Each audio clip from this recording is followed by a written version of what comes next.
A falta de cuidados menstruais para meninas de baixa renda afeta o desempenho escolar, provocando evasão ou formação inadequada, o que pode afetar o futuro dos estudos, da continuidade dos estudos dessas meninas e levar a busca por uma ocupação de baixa renda. Esse tema voltou à tona a partir de um relatório do Unicef sobre a necessidade de proteção às meninas de baixa renda no Brasil, e é sobre isso que a gente conversa no Eduque-se de hoje com o professor Ismael Rocha. Boa tarde, Ismael. Boa tarde, Guilherme. Prazer falar com você e com os ouvintes da CBN. Pois é, esse tema volta para a pauta, mostrando a importância que tem e a necessidade de que nós, como sociedade, façamos alguma coisa e que as escolas façam também a sua parte nesse desenho, né?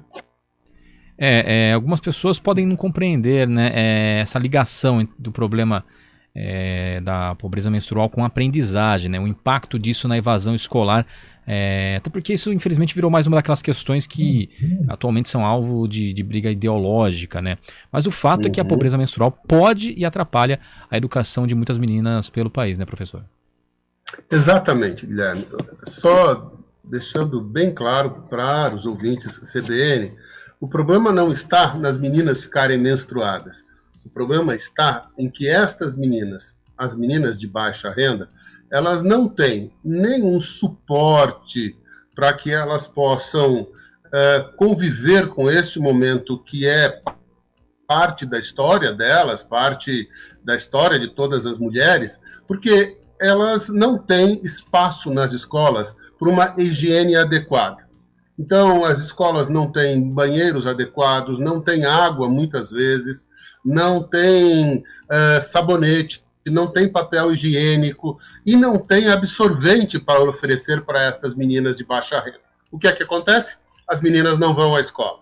Quando elas não vão à escola, elas perdem aula.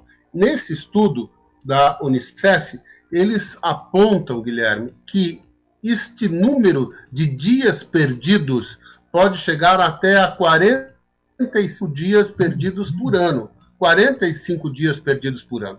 Isso é um percentual significativo na dinâmica de ensino-aprendizagem. E por que essas meninas não vão? Primeiro, por todos esses fatos que eu disse.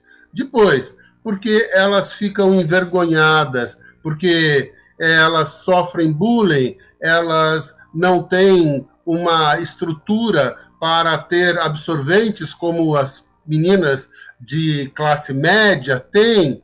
Então, elas começam a procurar alternativas, e nesse relatório, Guilherme, há relatos extremamente tristes de que essas meninas usam papel higiênico, usam jornal, usam algodão, usam até, Guilherme, miolo de pão.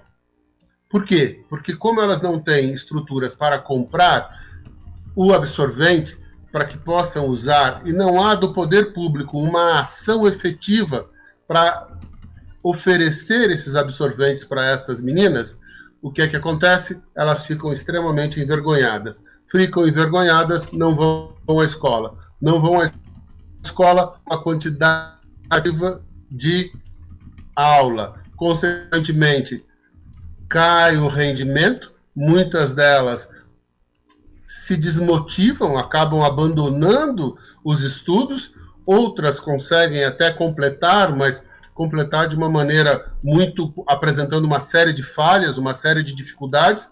Quando elas vão ao mercado de trabalho, elas não conseguem competir de igual para igual. Então, o que acontece? Vão buscar subemprego, emprego com uma renda bastante baixa, então nós estamos reforçando exatamente esse ciclo, que é um ciclo muito negativo, que é o ciclo das pessoas de baixa renda ou o ciclo da pobreza no Brasil.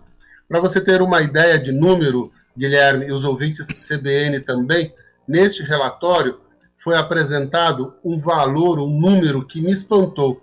Hoje, no Brasil, nós temos 4 milhões de meninas que não são assistidas de uma maneira digna. 4 milhões de meninas nesse processo, que passam por essa situação.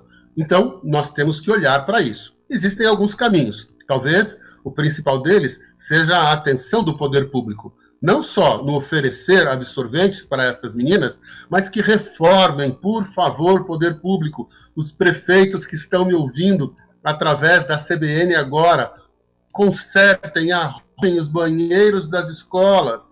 As meninas precisam de uma estrutura que as acolha de uma forma melhor. As escolas, boa parte delas, estão muito degradadas, abandonadas, não tem água, não tem pia, não tem vaso sanitário adequado. Então, primeira coisa, o poder público precisa olhar para isso. A segunda coisa, Guilherme, é trazermos este tema para ser discutido em sala de aula. E aí são os professores, é a área da educação que precisa tomar frente. E muitas vezes há uma espera de que isso venha como uma direção superior. Não, você que é educador, que está me ouvindo, você que é educador e que está na liderança como coordenador ou como diretor de uma escola, proponha esse tema para que seja debatido entre meninos e meninas. Há ainda um preconceito enorme e isso também intimida as meninas. Isso também coloca as meninas numa posição em desnível em relação aos meninos, que é uma coisa que a gente não quer que aconteça.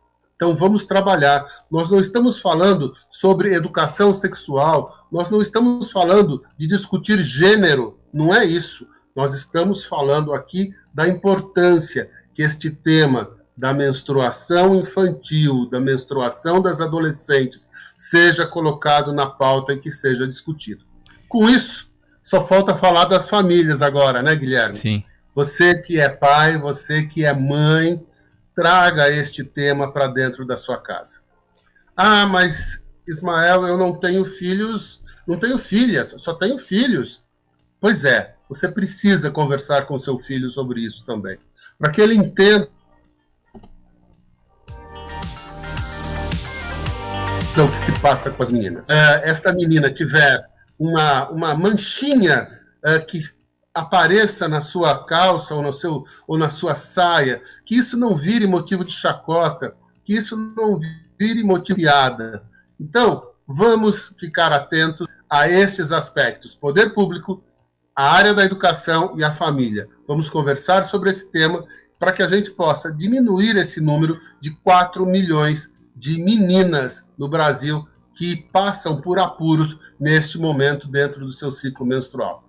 Essa é uma obrigação de todos nós, como sociedade, e é isso que a gente tem que trazer para discutir, para conversar de uma forma aberta. Sim. É esse o meu recado hoje, Guilherme, para todos os ouvintes da CBN. Sem dúvida, né? Você citou aqui até 45 dias uma menina pode ficar longe da escola num ano por conta desse problema. Lembrando que o número de dias letivos mínimo é 200, né? De 200 dias letivos, então praticamente já dá todo o limite de faltas, que é de 25%, né? Justamente por conta desse problema. E lembrando, Ismael, que há 3 meses o governo federal, depois daquela polêmica toda, promulgou a lei sobre a distribuição gratuita de absorventes no país, mas até agora não tem regra, não tem regulamentação, orçamento definido para isso. Isso deveria ser tratado com o máximo de urgência possível, deveria ser tratado como uma prioridade, não como uma briga ideológica, né? Exatamente, porque não tem nada de ideologia, né? Tem de pessoas, de meninas, de adolescentes que estão, como disse, nada de ideologia, né? Um problema que precisa ser resolvido. Tá certo, então, Ismael Rocha, muito obrigado por participar conosco aqui no Edux, no time do estúdio, e até semana que vem. Até semana que vem, um abraço, obrigado, Guilherme, obrigado, ouvintes, pela audiência. Até a semana que vem. Até, um abraço, 2h52. Trânsito. Oferecimento